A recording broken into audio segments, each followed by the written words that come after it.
Bom dia a todos, senhoras e senhores. Subo à tribuna hoje para tratar de vários temas.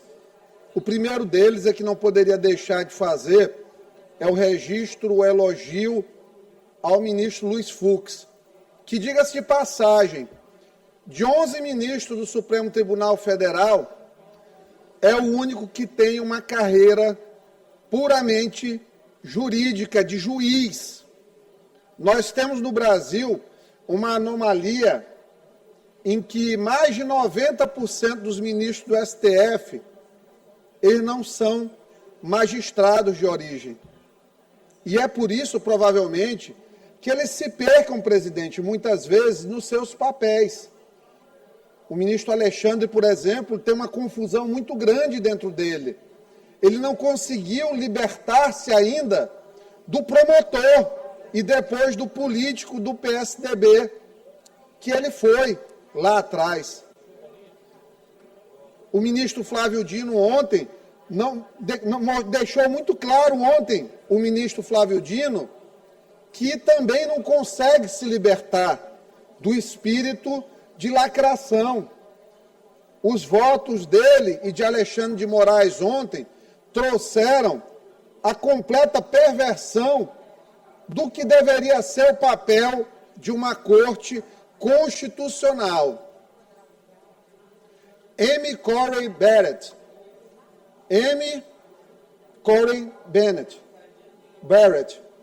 John Roberts. Alguém ouviu falar desses? São ministros da Suprema Corte Americana. Ninguém sabe o nome, Braulio, de nenhum dos ministros da Suprema Corte Americana. Se você coloca Supreme Court no Google, você não vai ver nenhuma foto, Ricardo, de ministro da Suprema Corte Americana. Se você colocar Conseil Constitutionnel, a Corte Constitucional Francesa, você não vai ver nenhuma foto de ministro.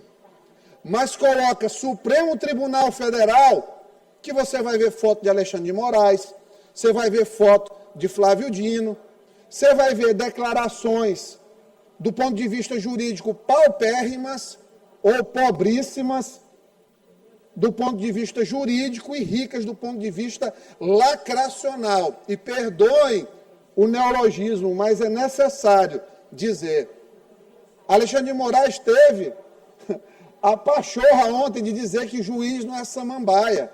Porque quando foi confrontado com o fato de que ele fez mais de 300 perguntas durante a inquirição e o MP, o procurador-geral, fez apenas 60. Só para Mauro Cid, o Alexandre de Moraes fez 60 perguntas. E ele teve o disparate de dizer, não, juiz não é samambaia. Depois vem Flávio Dino, que hoje, coitado, é um auxiliar de Alexandre de Moraes, garoto de recado de Alexandre de Moraes, para justificar que a samambaia ainda era uma planta humanizada porque estava dentro dos lares. Um julgamento claramente parcial, em que já se sabe o resultado muito antes de começar. Mas como hoje frisou muito bem o ministro Luiz Fux, um julgamento que nem na primeira turma poderia estar acontecendo. Ou ele estaria no plenário, ou ele necessitaria de ser remetido à primeira instância. E onde o ministro Fux começa? Na ação penal, tanto a do mensalão quanto a do atual presidente Lula da Silva, mostrando que Lula foi na primeira instância e o mensalão foi no plenário.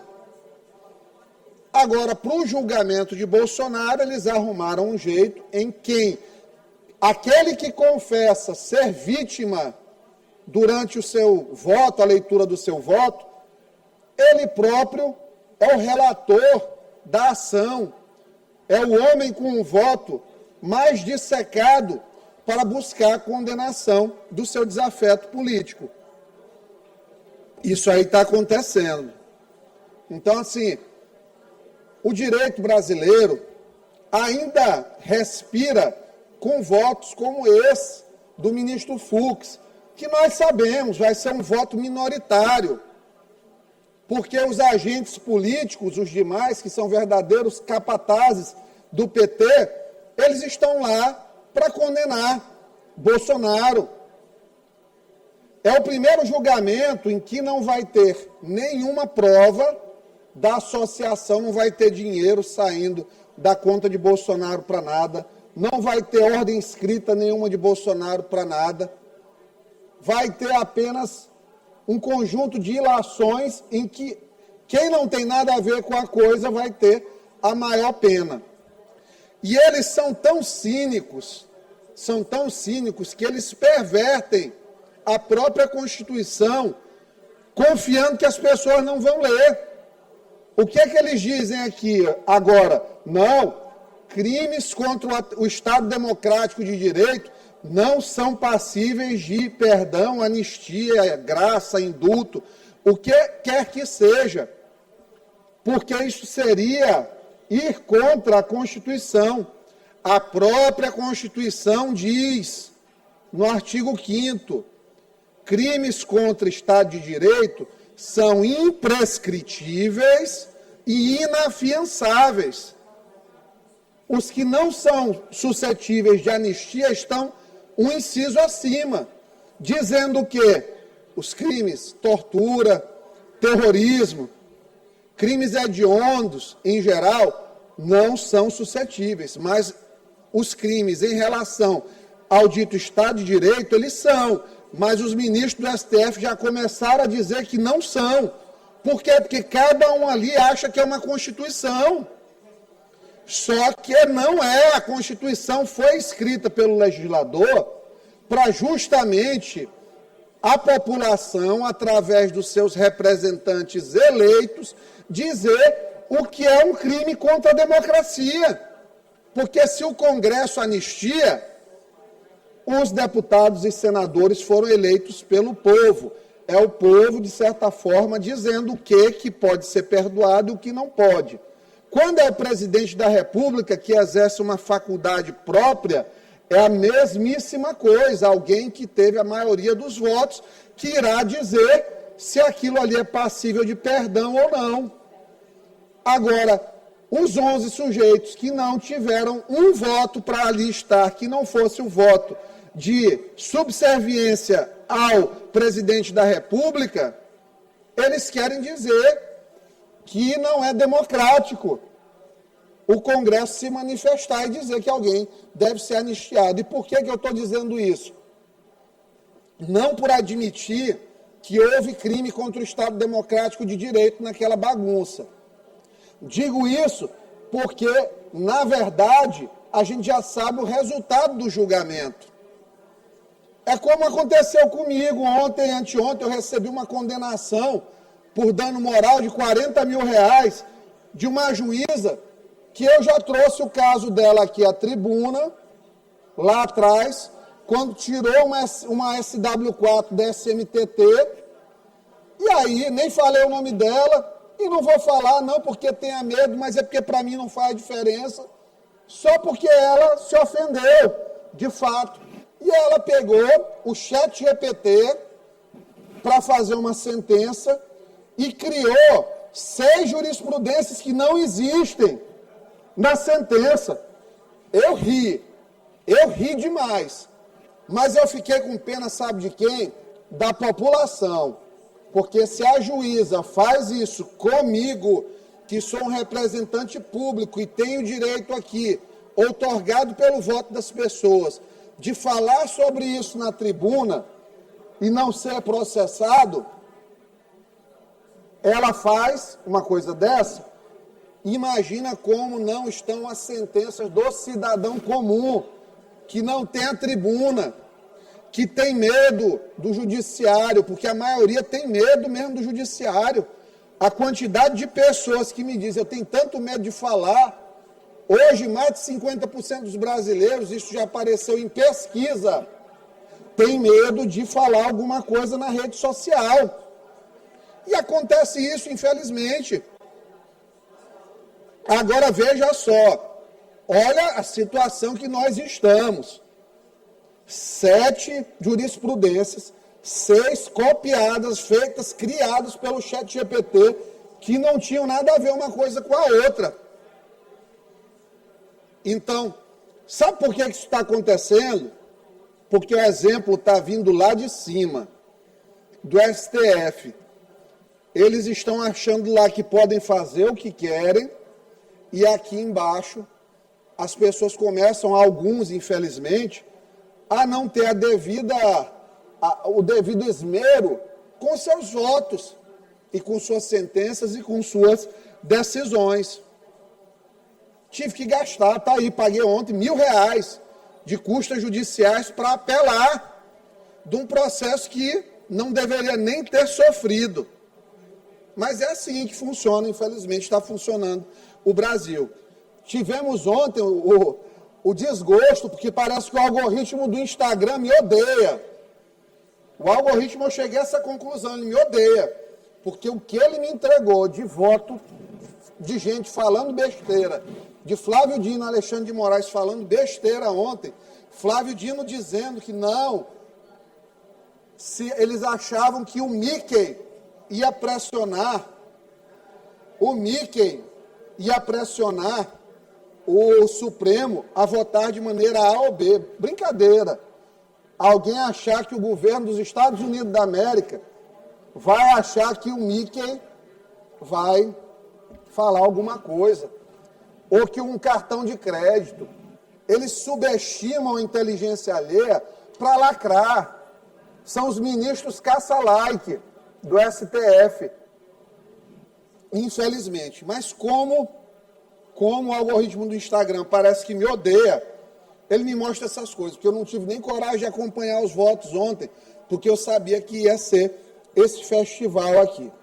Vamos passar para a segunda parte do pronunciamento, importantíssimo aqui. O que eu mais vejo, alguns deputados da oposição, em geral é só um aqui, que graças a Deus nós temos uma oposição agora declarada na Assembleia, isso é muito bom, eles todo final de fala minha dizerem assim: presidente, eu peço que a senhora retire as palavras A, B, C, D do deputado, porque não é assim que se fala, tem que ter um limite. Hoje o deputado Otelino subiu à tribuna, fez um discurso justo, de acordo com o que ele se posiciona hoje, compreensível. Meu entendimento passou bem do ponto, até porque está falando de um governador do estado, né? Mas colocou aí umas palavras que, no meu entendimento, são pesadas. Mas eu, Otelino, jamais vou fazer que nem o teu grupo faz, de pedir para a presidência para retirar as tuas palavras. Porque essa tribuna aqui é um lugar de liberdade. Pelo menos deveria ser. Mas quando vocês escutam algo que não gostam, vocês são a turma do mimimi, infelizmente. Da reclamaçãozinha. Infelizmente. Vocês sobem à tribuna, falam o que querem, e graças a Deus, ninguém é como vocês, né, deputada Micaldi, de ficar pedindo para os outros tirarem as palavras do que se falou aqui. Então fica uma lição para vocês da diferença do entendimento do papel do parlamento por nós e o entendimento do papel do parlamento sobre vocês. Me chamou muito a atenção a fala sobre a preferência de cinematográfica do deputado Otelino. Eu gostei, deputado, da sua incursão netflixiana do final de semana, assistindo Cleópatra. Cleópatra, eu não sei se foi para uma ampla visitação ao Instituto da Traição na Humanidade, porque Cleópatra traiu os irmãos, Cleópatra traiu Júlio César, Cleópatra traiu Marco Antônio, e traiu, ela fez acordo com os que derrubaram a dinastia ptolomaica. Ela traiu. Vossa Excelência precisa sair do ambiente do filme e ir para o ambiente literário, propriamente dito histórico. Então, assim, o filme romantiza Cleópatra, com certeza. Então, Cleópatra é um verdadeiro manual de traição. Eu não sei, deputado Otelino, o que é isso aí, mas fico a pensar. Vamos lá. Continuando. Falas aqui que eu preciso comentar, porque assim, eu não sou baú, gente. Eu não sou baú, se eu guardar isso dentro de mim, acho que vai virar uma doença ruim. Eu acho engraçado quando o pessoal da oposição sobe aqui à tribuna para dizer assim, o Brandão é um coronel, é um governo familiar, e bibibi, bababá. Na hora que eles pegam o PSB, é esposa de um presidindo, pai do outro presidindo, e assim vai. É assim que eles montam o partido no Maranhão. É com a família. Aí, levanta, não, porque Brandão é familiar. Caramba, quando eu tenho um partido, eu boto minha esposa, o outro bota o pai, o outro botou o irmão, o outro deputado. E é assim, eu não consigo entender. No menor espaço de poder que vocês têm, que é dentro do universo de um partido michuruca, que o PSB infelizmente se transformou, é todo mundo da família. Aí o que a gente vai pensar se um dia o poder for para a mão de vocês? O que se vai pensar? Porque assim, o dilema do comunista é não conseguir sair do parafuso de acuse os adversários daquilo que você é. Mentiram sobre o caso do PM Bruno aqui. Ontem eu estava ali com sintomas de gripe e terminei pegando o dia só para escutar. Eu digo, não, deixa eles falarem, porque a mentira ela tem uma capacidade limitada, forte, mas limitada de dispersão, mas a verdade chega. A situação do PM Bruno está muito mais relacionada à gravidade de alguém que pega um tiro na cabeça do que propriamente a qualquer tipo de omissão. Pelo contrário, eu sou cirurgião. A primeira cirurgia que eu entrei, Clodoaldo, sabe em que ano foi? 1998. Tem 27 anos que eu entro num centro cirúrgico, 27 anos. O deputado Davi Brandão, acho que não era nem nascido. Eu já estava dentro de um centro cirúrgico.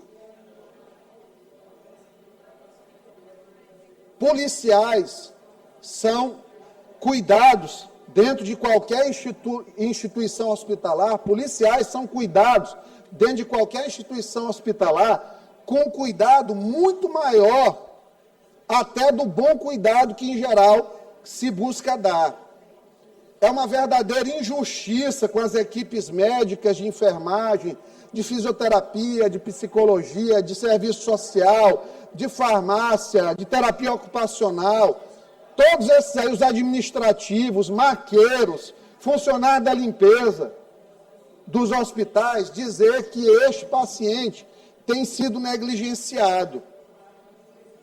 Existe uma sequência de tratamento, que infelizmente a família, e é natural que a família tenha isso, porque ama e não quer perder, sob hipótese alguma, seu ente querido, existe uma ansiedade justificada para que as coisas aconteçam numa velocidade visível. E muitas vezes isso não acontece. O que aconteceu? O PM ele foi submetido a uma cirurgia inicial, precisa agora retirar a bala e depois fazer o tratamento com otorrino. Claro que observando a questão do tempo da doença, de tratamento de complicações infecciosas. Do jeito que foi falado ontem, parece assim que o paciente estava largado numa cama do hospital, e o Brandão dizendo, não atendam, deixa morrer. Eu acho assim muito leviano, muito leviano isso aí, é decepcionante. Aí começam a fazer comparações, presidente, de Brandão com Flávio Dino. Eu sempre disse que o grande ressentimento da oposição é que eles acham que tem um intelecto superior do governador do Estado. Como o Brandão é essa figura mais simples, sertaneja, não tem a erudição do Flávio Dino, eles acham que o Brandão é inferior, é indigno para o cargo. E isso é uma coisa que foi sempre muito visível para mim. Aí eu fico sem entender. Porque se a gente for falar de falta de erudição, ninguém é mais incapaz e inepto do que Luiz Inácio Lula da Silva, que eles dizem que é o melhor presidente da história. Para mim, o Brandão é da Academia Brasileira de Letras em comparação com Lula. Para mim. Que o Brandão ainda não deu nenhuma declaração dizendo que o cara pode bater na mulher dele se for dentro da casa dele. O Brandão ainda não falou, ainda não deu nenhum fora dizendo que é importante que cada um seja pobre. Eu estou pensando até em indicar, depois dessa situação, fazer uma indicação lá para a Academia Brasileira de Letras, para o Brandão virar literário, pelo menos para maranhense. Porque para ser imortal aqui na Maranhense só precisa de um livro de direito ambiental, fininho, já é imortal aqui.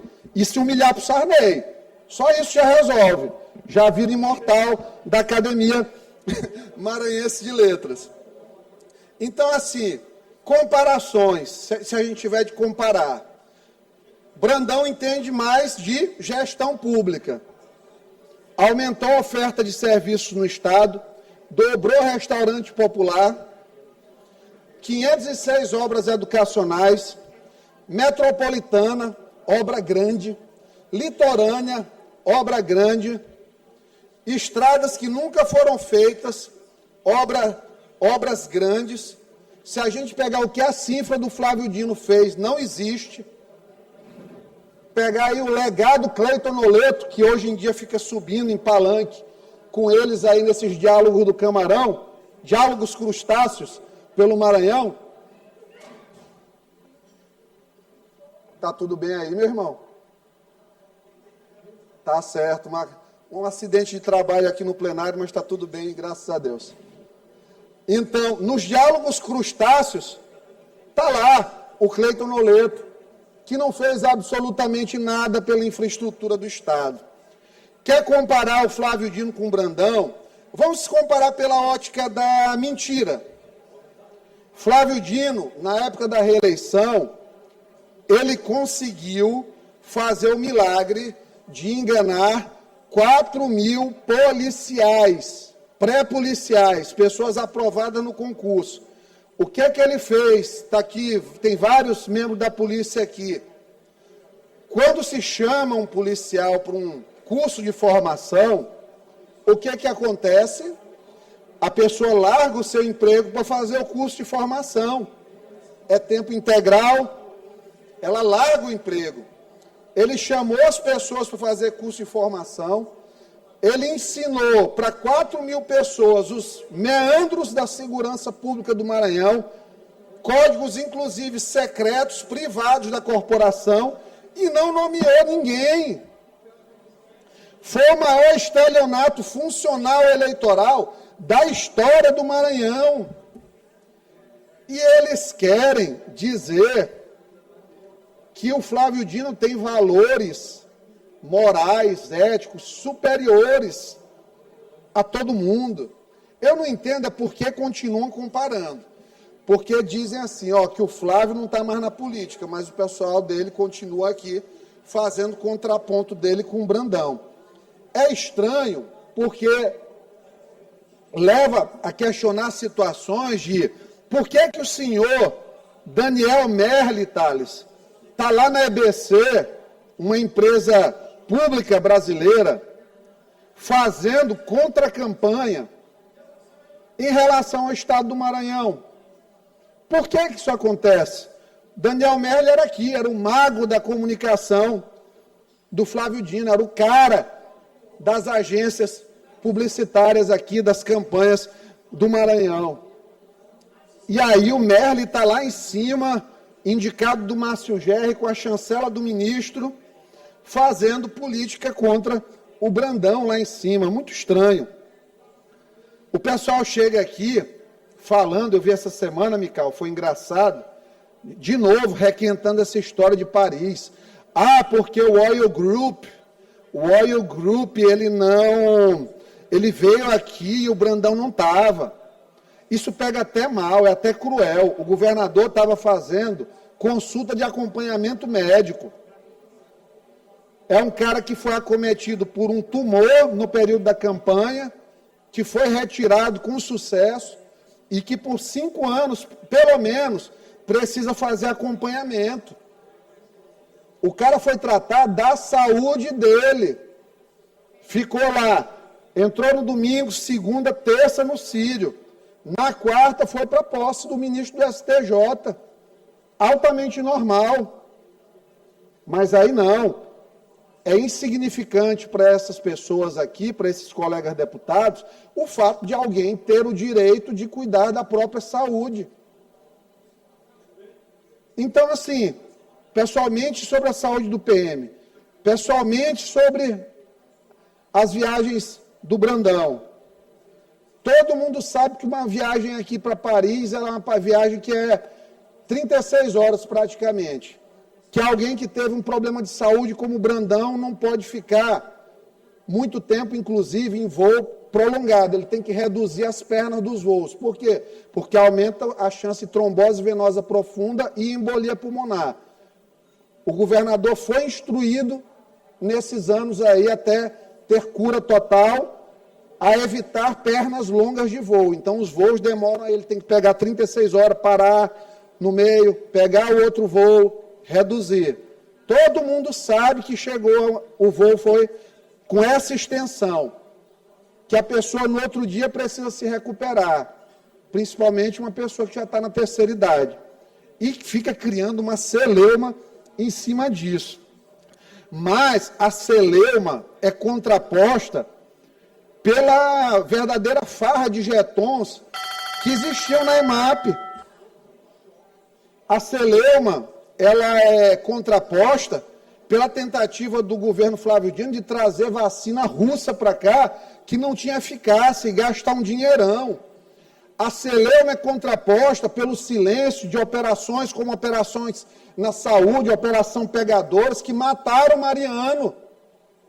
Mariano levou sozinho uma culpa que não era dele, para que os agentes políticos do governo Flávio Dino e da Assembleia à época pudessem sair impunes e se suicidou no apartamento. Eles tentam colar o que é que eles têm contra o governo do Brandão. É uma denúncia aqui da Clara Alcântara Machado, que a gente sabe do gabinete que nasceu aquilo ali, para pegar um cara que matou um agiota, nomeado por Felipe Costa Camarão. Depois que matou esse, matou mais 2. E é esse cara completamente enrolado que querem fomentar como alguém que vai criar uma linha de investigação. Estão recorrendo ao demônio, porque uma pessoa que mata 3 é um demônio, não é uma pessoa de bem. Estão recorrendo ao diabo para poder chegar onde querem, que é a tentativa de tirar o Brandão. Eu acho isso eu acho moralmente reprovável. Porque eu nunca subi aqui para falar de governo Flávio Dino, de nada, com coisas que não fossem aqui, ó. Ele disse isso, a verdade é essa, existiu essa operação, foi por isso, existiram essas jetons aqui na EMAP, por isso. Esse ato bem aqui de transferência dos recursos da EMAP para o Tesouro foram feitas de maneira manifestamente ilegal, porque foi uma redução de capital social da empresa maranhense de administração portuária, chancelada por quase todos os conselheiros, menos um, e o conselho era formado por secretários nomeados pelo Flávio Dino, ou seja, com independência zero, mas teve um que não se curvou e que votou contra isso. Lamentavelmente, aí eu vou voltar ainda aqui, a escola digna que eles dizem que eles criaram aqui no estado do Maranhão foi uma escola, uma política escolar manifestamente pró-formação sexual na escola, erotização precoce e pró-pedofilia.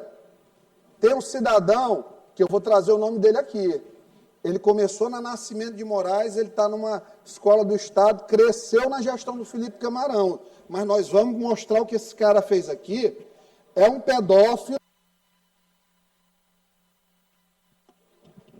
Liberar o áudio para que o deputado Iglesias possa concluir seu pronunciamento. É um pedófilo. Ontem eu recebi visita de uma das vítimas dele aqui. Ele comanda um grupo artístico dentro do estado do Maranhão, dentro das escolas, infelizmente. Eu vou fazer essa denúncia chegar para a secretária de Educação e para o governador. E esse cara tem uma série de meninos que ele destruiu psicologicamente. Só do que eu vi ontem, deputada Mical, 3 drogados. Ele começa ali, os meninos com 10, 11 anos de idade. Eles entram no grupo artístico e ele começa a levar para a casa dele. E aí, a partir disso, ele começa a ter contatos sexuais com esses meninos. Então, essa escola digna, que foi fomentada por cidadãos como esses aqui, infelizmente, esse pessoal foi empoderado no governo de vocês, que vocês defendem. Então vocês vão dormir com esse barulho, porque não tem moral de absolutamente nada. Governo que deu espaço e voz e vez para pedófilo. Isso não é escola digna, isso é indignidade humana. A mão começa até a suar, cara, quando começa a falar do negócio desse aqui. E, sinceramente, vocês baterem no peito todo o tempo que o negócio fizeram escola digna, se for pegar o relatório de coisa bizarra que aconteceram nessas escolas dignas de vocês nos últimos anos, vocês tinham a vergonha de falar disso. Muito obrigado.